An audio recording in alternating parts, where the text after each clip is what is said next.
this big tax and destroy your lives. We're joined tonight by Michael Bellerman, president of the Associated Builders and Contractors, represent over 23,000 small businesses and construction companies. And as a builder, I am very honored to receive their endorsement. They gave me a unanimous endorsement today. Thank you very much. Thank you. It's a great honor. And we were also endorsed by, unanimously, the Border Patrol, unanimously.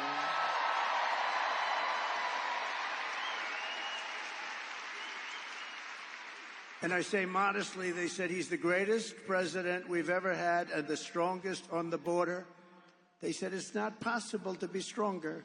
We had it down to the lowest level in history. Oh, by the way, should we drop my favorite chart in the entire world? I love it.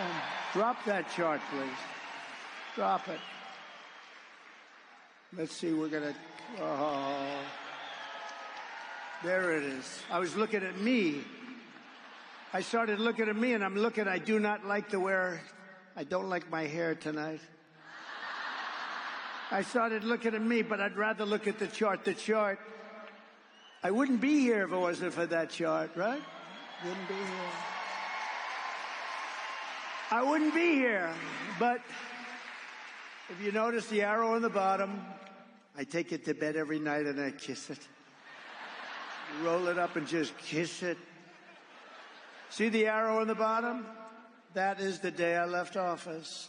Look what happened after that. What they've done to our country is unbelievable. And that includes human trafficking, which is mostly in women. You know, they lost 325,000 children in the last 3.5 years. Think of that. That's your biggest stadium, filled up many, many times. 325,000. They're either dead, they're sex slaves, or they're slaves, but they're missing. Probably most of them never to be seen again. This is under their open border, horrible, horrible policy. And nobody talks about it. The fake news, look at all of them back there. Look at all of them. That's a lot. That's a lot of fake news. The fake news won't talk about it. I've never seen, 325,000 children gone. They're gone. And the fake news doesn't write stories about it. They don't talk about it. And even when I put up, like we're going to see a couple of videos tonight, they never put the camera on the video. A friend of mine calls me, oh, I love watching you on television, but when you put up videos, and they're important videos, and instructive, and they teach you what the hell's going on, the camera can't move their damn little camera like this and like that. They're just like a piece of steel. And we say, move your camera. They won't do it because the executives back in New York and in California say, don't move that camera. The camera operator does want to move it, but wants to keep his job. Can you believe it? They won't move the camera, so you won't see it home. I'm sorry to tell you. You won't see it. You won't see it. It's horrible. So when you look at that, that was the best we had had, and it was going better. We had it done. The border was the most secure it ever was. And then they came in. They got rid of Remain in Mexico. That's pretty good, right? Remain in Mexico.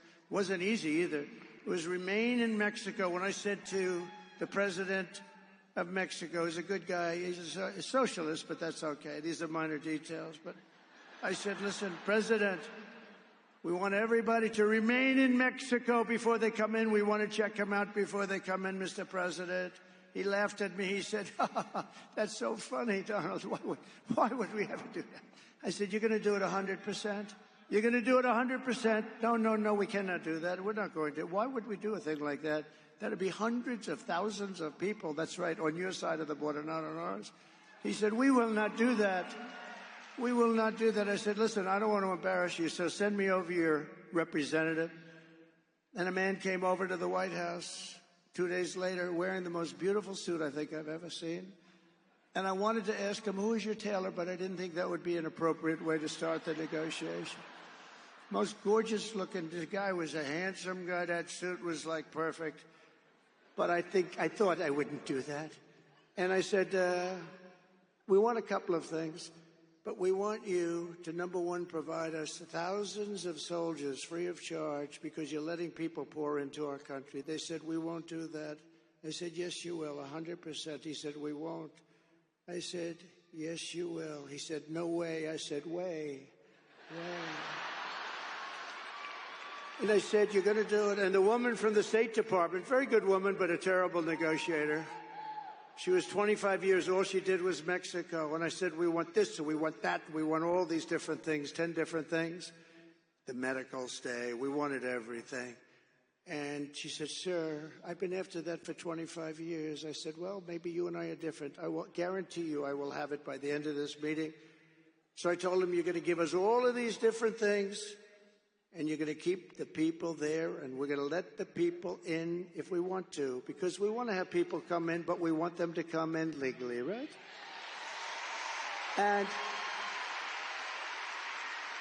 he said, sir, we won't do that. We will not do that, and we're not going to do remain in Mexico. I said, here's the story. It's Friday. By Monday morning at 7 o'clock, if you don't approve this, and that means over the next 5 minutes, we are going to charge you tariffs of 25%, 50%, 75%. They're never going to stop.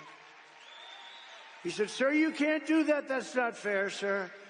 I said, no, it's not fair that you're sending people through your country and into our country and destroying our country. It's not fair. That's what's not fair. So this goes into effect at 7 o'clock on Monday morning. Have a nice weekend. He comes back. May I see you in 5 minutes? May I make a call to Mexico? I said, are you going to call the president? Yes, I am. He comes back in 2 minutes. Sir, it would be our honor to supply you with soldiers. It would be our great honor to supply you with as many soldiers, free of charge, of course.